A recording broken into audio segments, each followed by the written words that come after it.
Welcome. In this session, we would understand a quick difference between the difference between traditional composting and vermicomposting. Now, very important to note, vermicomposting, as you can see the structure here, this is through the earthworm. So these are called as red willers and farmer's friend. They are usually having the capability to digest any and all kind of organic waste, and they work well in mild temperatures. So they are called as mesophilic because a mid-range temperature is most suitable for them.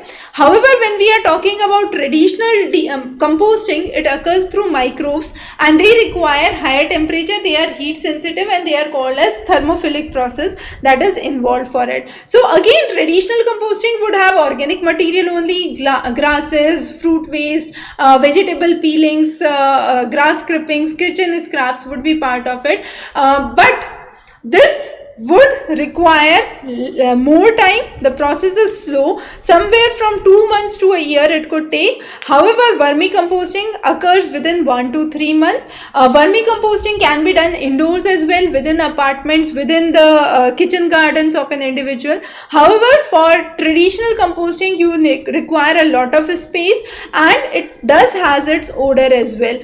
So bacteria, fungi, microbes work and thrive at higher temperature, work well for traditional composting.